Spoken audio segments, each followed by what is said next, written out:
Fala aí, galera, tudo bem? Eu vou falar sobre reflexões sobre coesão e acoplamento, tá? Então, eu me chamo Marcel Gonçalves dos Santos, atualmente eu sou Tech Lead programador numa empresa aqui de São Paulo.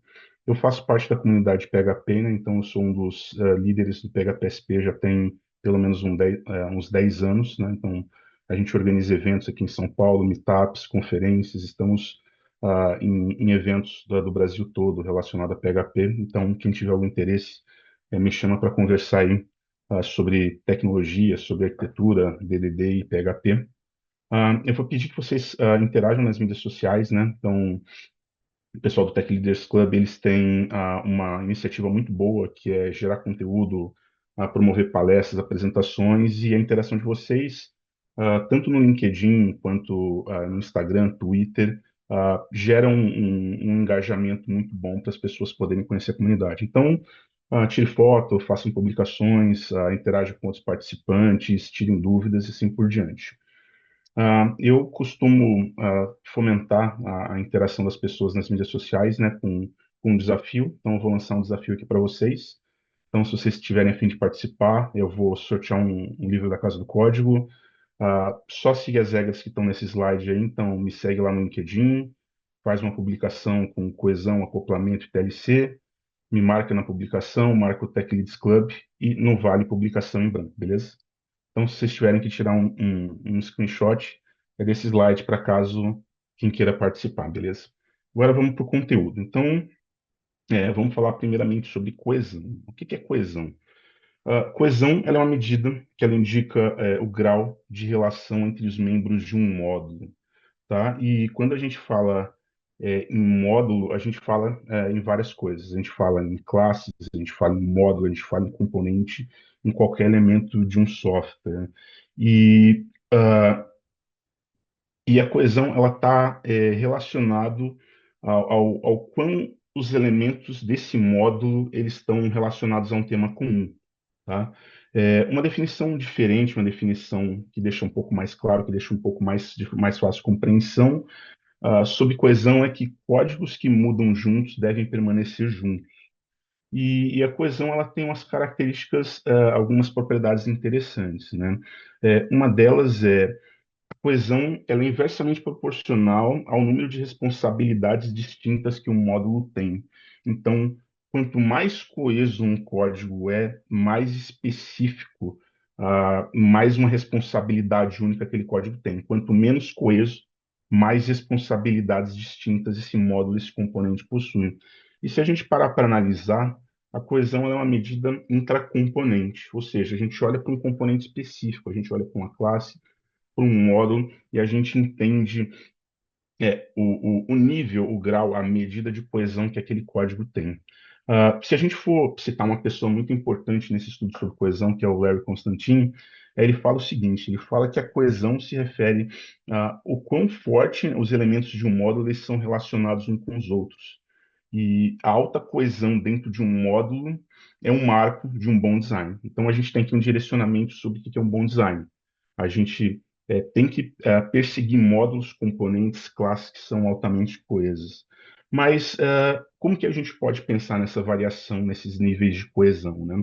A coesão, a gente normalmente mede ela numa variação entre coesão baixa e alta.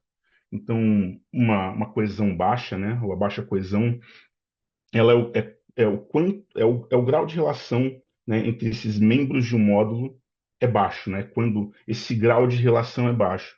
E a gente tem algo, uma classe, um módulo coeso, é quando esse grau de relação desses membros desse módulo é alto. Tá? O que que isso quer dizer? Tá? Eu vou trazer um exemplo aqui. Tá? Eu tenho uma classe chamado carrinho de compras, né? E ela tem os membros do módulo, né? No caso de uma classe, quais são os membros? São propriedades e métodos. Então, para quem não conhece, aqui é um código PHP muito similar a C Sharp, TypeScript e assim por diante. E eu tenho uma propriedade chamada items, que eu acumulo os itens de um carrinho, e eu tenho dois métodos, né? Um chamado number of items e um chamado calculate delivery price. Se a gente parar para analisar, esses três membros, eles têm alguma relação entre si. Existe um grau de relação. Vocês acham que o grau de relação entre a propriedade items e o number of items é alto ou baixo, na opinião de vocês? Manda no chat aí.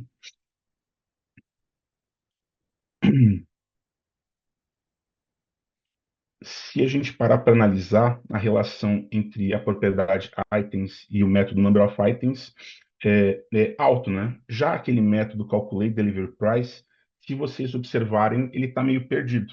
O grau de relação dele não é muito alto em relação ao número de itens. Ele fala sobre algo relacionado ao cálculo de preço.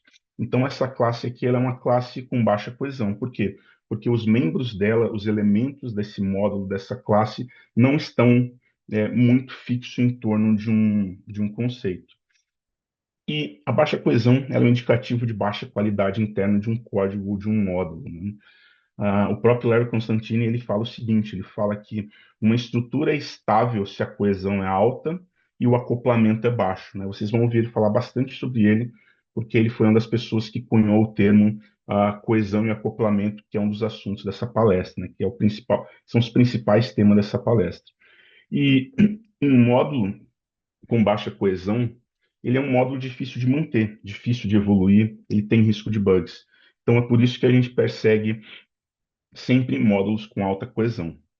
Só que quando a gente vai falar de coesão, a gente normalmente associa isso à classe, à função, a módulo, a componente, mas a gente pode pensar em um nível um pouco mais macro, a gente pode pensar em módulos e microserviços. Então, a medida de coesão, a gente pode observar ela nesse nível macro, em módulos de um monolito modular, por exemplo, em microserviços. Todos os elementos de um módulo dentro do padrão arquitetural de monolito modular, eles têm que colaborar para o mesmo objetivo de negócio. Tá? E o que que isso diz? Isso diz alta coesão. Então, se eu tenho dentro de um módulo ah, algum elemento, algum caso de uso que não faz sentido para aquele objetivo de negócio, possivelmente aquele meu monolito modular, aquele meu módulo do monolito modular, ele está com baixa coesão. E quando a gente olha para microserviço, a gente também tem que desenvolver esse microserviço pensando em um único contexto de negócio, normalmente associado a um contexto delimitado, né? Então, a gente não pode também expandir ali a responsabilidade desse microserviço com foco na coesão, né? Então, se eu fosse falar com um exemplo aqui, né, de um módulo ou um microserviço que seja altamente coeso, se eu tenho, por exemplo, um microserviço relacionado a vendas, a pedidos, algo relacionado à identificação do usuário, estaria deixando aquele meu módulo, aquele meu microserviço com acoplamento baixo. Por quê? Porque possivelmente esse caso de uso, essas regras relacionadas à autenticação e identificação, não faz sentido dentro de um contexto de criação de pedidos e assim por diante. Então, se a gente parar para pensar, né, se a gente tentar trazer isso para um contexto mais amplo, a coesão ela não é apenas um atributo de classes ou funções. Em sistemas modernos, é fundamental no nível de módulos e microserviços. Beleza, a gente falou sobre coesão e vamos tentar aprofundar um pouco sobre as diversas perspectivas que a gente pode ter da coesão. Então, a gente pode olhar para a coesão através de vários tipos, né? Eu andei pesquisando algumas literaturas e eles trouxeram os seguintes tipos de coesão. A coesão acidental, que ela é a pior que tem, que os elementos eles são agrupados dentro de um código sem nenhuma relação. Então, aquela classe utils, helper, um god class, um módulo que tem tudo, ele possivelmente ele cai nesse nível de coesão acidental. A gente tem a coesão lógica, quando existe uma relação, uma categoria de agrupamento desses elementos, né? Sei lá, eu estou agrupando com controller junto, então isso aí é um tipo de coesão lógica, né? Eu tenho uma coesão temporal, que é quando esses elementos eles são executados junto no tempo. Eu tenho a coesão procedural, que é quando esses elementos eles são agrupados porque eles são executados em uma sequência específica, e a mais importante de todas, né, que é a coesão funcional, que é quando a gente agrupa elementos dentro de uma classe, um módulo, um microserviço, para executar uma única função muito bem. Então, se a gente for olhar para esse entendimento sobre os tipos de coesão, a gente tem que minimizar ao máximo o que é coesão acidental e a gente tem que maximizar, maximizar o possível a coesão funcional. E quais são os indicativos, né, de alta e baixa coesão? Então, a gente está aqui num grupo que normalmente a gente fala sobre arquitetura, sobre liderança, sobre boas práticas de design de código. Então, a gente normalmente percebe alta coesão quando a gente olha para um módulo e vê um nome claro, vê um nome específico. Sei lá, eu tenho um caso de uso chamado Create User. Cara, o nome é direto, ele é específico, ele mostra uma responsabilidade única. Ele tem normalmente um motivo só para mudar. Não é um user service que eu tenho vários outros motivos para mudar. Eu tenho métodos e atributos relacionados. Normalmente são poucos e todos giram em torno daquele ponto principal. E a gente tem uma facilidade para explicar o que, que aquele módulo faz. Já o indicativo de baixa coesão, normalmente a gente tem nomes genéricos ou confusos, nomes com helper, manager, service, com conjunções no meio do nome, tem múltiplas responsabilidades, muitos motivos para mudança, e a gente percebe que os métodos e atributos eles não são relacionados, e normalmente as pessoas têm dificuldade para explicar o que que aquele módulo é responsável. E como que a gente pode observar um módulo, né, e entender se ele é coeso ou não? A gente pode olhar para algumas métricas de coesão, tá? Então, existem indicativos, existem medidas que mostram que um código é coeso ou não. O mais famoso, né, a métrica mais famosa ela é essa LCON, né, ou falta de coesão de métodos, e ela é a métrica mais conhecida para fazer e para medir a coesão de classe. Então, existem algumas versões dela, eu vou falar da métrica original, depois vocês podem procurar essas variações, mas ela basicamente mede o quanto os métodos operam sobre os mesmos atributos, né?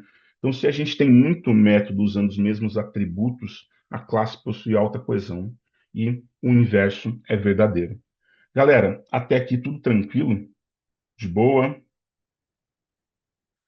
Beleza. Então, é, seguindo aqui, né, que eu tenho mais 15 minutinhos, eu vou tomar um gole d'água para falar sobre acoplamento. Beleza. Então, a gente conversou sobre coesão, a gente trouxe algumas ideias, algumas reflexões, alguns conceitos que são de conhecimento geral, alguns conceitos que são novos. Espero que tenha contribuído para vocês. E agora sobre acoplamento, tá? O que que acoplamento é? Então, o acoplamento, ele também é uma medida, só que ele mostra o grau de dependência entre módulos, tá? E quando que um acoplamento acontece? Ele normalmente acontece quando um código de um módulo utiliza código de outro. Ou seja, quando eles chamam uma função, acessam algum dado, alguma propriedade e assim por diante.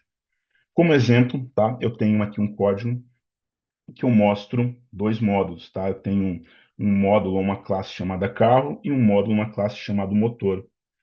Ah, nesse exemplo, o meu carro ele está acoplado ao motor, tá? Por quê?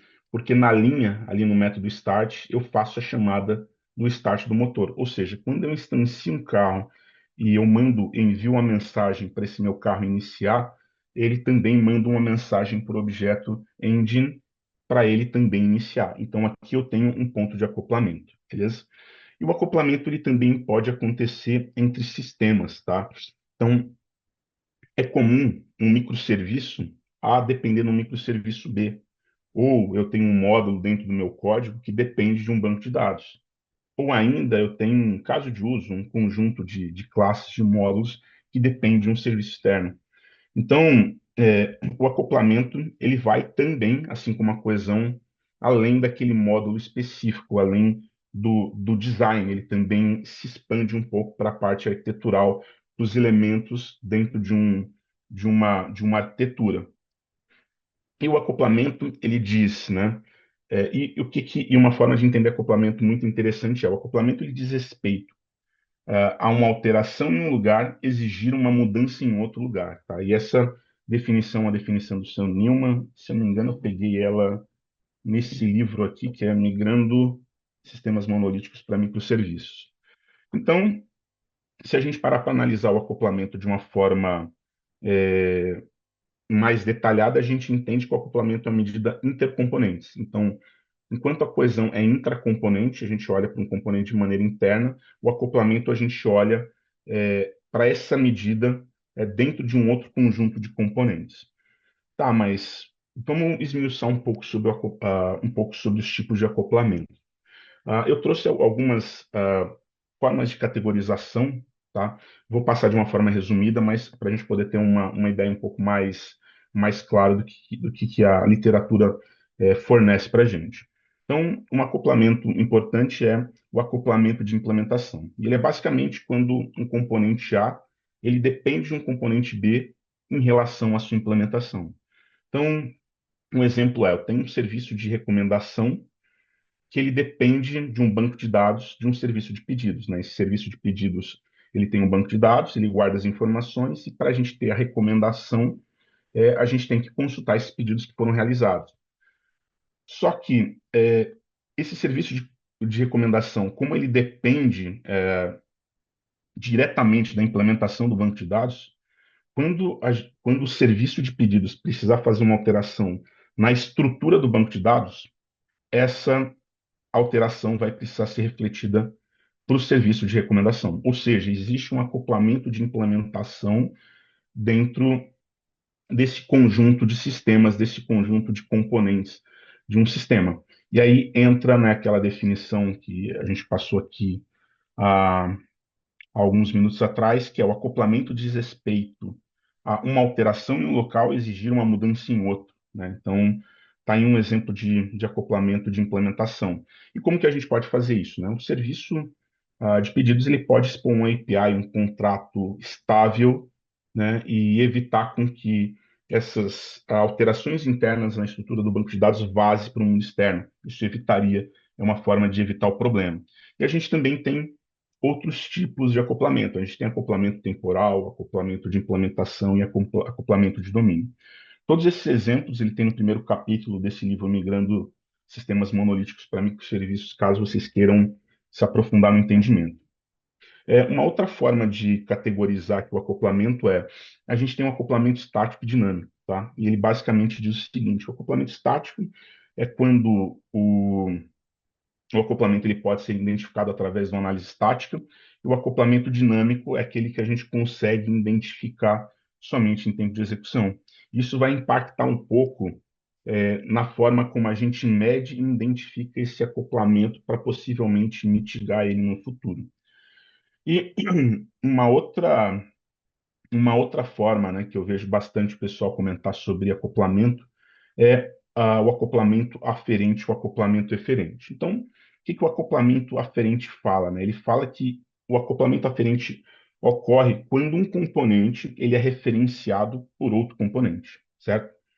E o acoplamento eferente é quando um determinado componente referencia outro componente. Então, vou dar um exemplo aqui. Se o componente A ele referencia os componentes B e C, a gente fala que o acoplamento eferente ou o acoplamento de saída do componente A é 2. Por quê? Porque ele depende de dois outros componentes. E se eu tenho um componente B que é referenciado pelo componente a gente fala que o acoplamento aferente de B é 1. Por quê? Porque ele é dependência de um componente. E o que essas medidas de acoplamento aferente e acoplamento eferente diz, né? Então, um componente com acoplamento eferente alto, ele tende a quebrar com mais frequência. Por quê? Porque a qualidade interna dele, ele depende da qualidade interna das suas dependências. Já quando a gente tem um acoplamento aferente alto, né? Ou seja, quando outros componentes dependem muito desse nosso componente, ele é potencial, ele tem um grande potencial de ser um ponto de falha crítico. Ou seja, se eu tenho muitas dependências desse componente, esse componente quebra, ele vai cascatear essa quebra, esse problema para os componentes que dependem dele. Então, é legal a gente começar olhar para acoplamento sob essas perspectivas, né? Sob perspectivas do grau de relação, da quantidade de dependências que um componente possui, né? Que ele referencia ou é referenciado. E trazendo de novo aqui o exemplo do banco de dados, né? Se a gente tem um banco de dados monolítico, ele possui um acoplamento aferente alto, ou seja, ele é dependência de muitos outros componentes. Existe até uma brincadeira, né, e eu também não lembro qual que é a lei, se eu não me engano é a lei de Hiram, que fala que quando a gente é, publica, expõe algum serviço, algum código para o mundo, possivelmente vai existir algo, alguém ou algum outro código que vai usar aquilo e potencialmente uma mudança naquela estrutura pode quebrar essa, essa implementação. Então, o banco de dados é um exemplo. Normalmente, a gente constrói para ser usado de uma forma controlada dentro do nosso escopo. A gente se organiza para ter uma operação interna e a gente descobre que uma outra área, sei lá, tem usado aquele banco de dados, aquela tabela de forma específica. Beleza. Avançando um pouco sobre, né, os níveis de acoplamento e indo, né, para a parte final da apresentação, eu acho que mais uns 5 minutinhos. Ah, Olhando para o acoplamento, a gente também pode olhar que ele varia dentro do intervalo, entre baixo e alto. Então, os componentes com baixo acoplamento ou acoplamento fraco são considerados independentes ou menos acoplados. Já componentes com alto acoplamento ou acoplamento forte, eles são considerados mais dependentes ou mais acoplados. E é interessante que existe um conceito dentro da computação chamado information hiding, que ele auxilia a gente nessa definição e nesse entendimento sobre acoplamento, tá? E o que esse conceito fala? Ele fala o seguinte: ah, o conceito de information hiding, ele diz que um módulo ele deve guardar para si as informações que interessam somente a ele, com o objetivo de minimizar o conhecimento compartilhado. Quando a gente minimiza, quando a gente oculta a informação de maneira interna dentro de uma classe, de um componente, de um microserviço, a gente minimiza a quantidade de conhecimento compartilhado e isso favorece o baixo acoplamento. Mas, parando para pensar, né? Acoplamento ele é bom, ele é ruim? O que vocês acham, né? Qual que é a reflexão que a gente tem sobre acoplamento? A realidade é que não é possível escrever um sistema em que os componentes estejam completamente desconectados, né? O acoplamento é necessário, como disse o Valdemar, né? E o significado de acoplamento é conectado, né? O acoplamento, ele é algo desejado. Só que a gente precisa ter uma forma de controlar ele. E quando a gente controla esse acoplamento, a gente torna o nosso código ele mais flexível e mais fácil de manter. Tá? E como que a gente faz, então, para reduzir o acoplamento, né, entre nossas classes, nossos módulos, né? Existem algumas estratégias. Uma estratégia bem conhecida, né, olhando para código, é a estratégia de injeção de dependência, que é basicamente uma técnica que permite reduzir o acoplamento entre classes e módulos e consiste em fornecer uma dependência do mundo externo para o mundo interno de uma classe de um módulo. Simples assim, né? Então, se eu tenho uma classe, por exemplo, uma classe carro, e ele depende de um motor, como que eu faço essa injeção de dependência? Ao invés de eu instanciar essa dependência internamente dentro do código do meu carro, dentro do meu módulo, eu recebo ele como argumento do construtor e uso ele. Então, no processo de instanciação, a gente vai ter que instanciar essa dependência e passar ela como argumento do construtor do meu módulo. Então, eu estou fazendo a injeção de dependência. Eu estou pegando uma dependência que ela é criada fora do contexto do meu módulo e passando internamente para ela. E por que essa técnica tão simples ela é útil? Ela é útil porque ela auxilia em testes unitários, né? Ela torna o nosso código fracamente acoplado, altamente coeso e facilita o mocking de objetos. Então, né, se a gente for olhar para a parte de acoplamento, né, e de coesão, a gente tem que seguir essa máxima, né? Prefira classes com alta coesão e baixo acoplamento. E uma última técnica aqui para finalizar essa, esse entendimento sobre acoplamento é o princípio da inversão de dependência. O princípio da inversão de dependência é o famoso dedo sólido, tá? E o que ele diz, né? O que ele preconiza? Ele fala o seguinte: um módulo de alto nível ele não deve depender de um módulo de baixo nível. Módulos de alto nível devem depender de abstrações e não de implementações, e módulos de baixo nível também devem depender de abstrações. Então, são 3 pontos para a gente alcançar a inversão de dependência, que é o dedo sólido, tá? E aí um exemplo bem rápido aqui, usando o diagrama.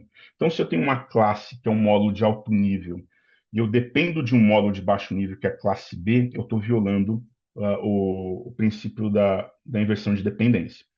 E como que eu faço, tá? Eu tenho um exemplo aqui que eu tenho duas implementações concretas de um serviço que obtém uma coordenada a partir de um serviço de mapas, tá? Um implementa o Google Maps e um implementa o OpenStreetMaps. E aí, esse meu serviço, o Store Service, ele tem uma dependência direta aqui de um módulo de baixo nível. Então, o meu código, que é um módulo de alto nível, ele depende de um módulo de baixo nível. E aí, a gente está violando o princípio da inversão de dependência. E o que que a gente faz? A gente deixa de referenciar diretamente a implementação concreta, ou o módulo de baixo nível, tá? E a gente passa a referenciar a minha classe, que é meu módulo de alto nível, passa a depender de uma interface e também é um módulo de alto nível. E a classe B, né, que é a implementação concreta, ela também passa a depender dessa interface. Então, fazendo essa inversão de dependência, eu deixando de depender de uma implementação concreta e passando a depender de uma implementação de alto nível e fazendo com que a implementação também dependa dessa implementação de alto nível, a gente alcança o princípio da inversão de dependência. Isso a gente faz com que o nosso software ele seja o quê? Ele seja mais flexível. Então, eu crio uma interface, faço com que as implementações concretas dependam dessa interface, e aí eu tenho essa flexibilidade no meu código. Então, eu saí de uma dependência de uma implementação concreta para uma implementação, para uma dependência de uma abstração. E, finalizando, né, então, a gente entende que uma classe, um módulo, ele tem que depender de um contrato, de uma abstração, e é dessa forma que a gente consegue desacoplar o nosso código. E concluindo, né, encerrando aqui a nossa apresentação, nosso bate-papo, quase um monólogo sobre coesão e acoplamento, o acoplamento está em todos os lugares, né, e é através dele que os sistemas são organizados. Então, não existe sistema sem acoplamento, sem conexões. E ao invés de a gente lutar contra o acoplamento, a gente tem que usar ele como ferramenta para projetar sistema de softwares modulares. É, Trazendo de novo aqui o que o Larry Constantini falou, né? Ele fala que uma estrutura será estável se a coesão for alta e o acoplamento for baixo. O Sam Newman também fala uma coisa parecida, né? Ele fala que a coesão e o acoplamento são preocupações associadas a um software modular, né? Então, esse livro, Migrando Sistemas Monolíticos para Microserviços, ele aborda muito acoplamento e coesão, e é um assunto que é abordado bastante em diversas páginas dele. Um código mal projetado, ele é um código difícil de mudar. Uma classe, ela tem que ser ah, ela não deve ser forçada a depender de uma implementação específica, né? A gente tem que pensar sempre numa classe como dependendo de um contrato, de uma abstração, de uma interface. E a gente pode trazer esse conceito também para módulos maiores, para microserviços, para módulos de um monolito modular. A gente tem sempre que trabalhar para um contrato e não para implementação específica. Galera, muito obrigado pelo tempo de vocês. Espero que vocês tenham gostado. Desculpe que eu trouxe muito conteúdo em um tempo um pouco curto. Peço que vocês avaliem a palestra, dêem um feedback para o Valdemar, para o pessoal do TLC, se vocês gostaram do conteúdo ou não, né? Ou sugestão de melhorias. E obrigado e pergunta se tiver um tempo. Massa demais, Marcelo. Valeu mesmo. É, eu mandei o link do teu LinkedIn lá no chat também, pro pessoal te marcar lá e botar lá a foto que tu pediu. E, cara, muito legal o assunto. Acho que é muito relacionado às coisas que a gente fala no Tech Leads Club também. E eu achei massa. Pessoal, se vocês tiverem pergunta, tem tempo para uma ou duas perguntinhas ali rapidinho. Mas eu achei legal o exemplo que tu trouxe, principalmente começando por injeção de dependência, né? Então, falando de acoplamento, no momento que tu para de instanciar uma coisa interna e recebe ela como um parâmetro, tu já abre infinitas possibilidades de testar e tal. Isso é legal. E aí eu gostei bastante também do segundo exemplo que tu deu sobre inversão de dependência, que normalmente as pessoas usam um exemplo que não é muito prático. Ah, aqui tu tem um banco de dados, tem um banco de dados em memória e tal, mas tu usou para, tipo, provedores de mapas, por exemplo, que é uma coisa realmente externa e volátil que pode mudar faz muito sentido tu depender de uma interface, algo que, dependente de qual provedor de mapas tu vai ter, desde que ele respeite aquela interface ali, teu código não vai precisar mudar. Então, eu acho que esse é um dos casos mais clássicos e bons assim, de uso de versão de dependência para desacoplamento, que são coisas que são voláteis, né? Então, achei bem legal esse teu exemplo. Boa. E Galera, eu tava. perguntas? Claro, se tiver perguntas, pode mandar. E, e sobre o livro também, né? Acho que tem aquele livro, até um livro legal pro Clube do Livro, né? Cara, muito massa. Ele tem bastante insight legal sobre padrões, sobre como evoluir sistemas, sobre como criar sistemas que conseguem ser evoluídos de uma maneira modular ou independente, isso melhorando, né, a capacidade, a resiliência do código de evoluir ao longo do tempo sem sofrer erosão arquitetural. Sim. O pessoal tá falando que quem sabia que dá pra fazer essas coisas em PHP. O pessoal tá desatualizado em PHP, né? PHP tá, hoje em Caraca, dia, pô, tá, tem muita coisa, né? Muita funcionalidade. Evoluiu muito, sim, pô. Então, o pessoal tava só olhando no chat, o pessoal falou de mais algumas coisas da. Tava vendo. Isso da lei de Demeter, de não confiar em estranhos. Tá. Massa demais, gente. Então é isso, Marcel. Cara, muito obrigado. Vocês ficaram com as redes do Marcel também, ele também está na comunidade.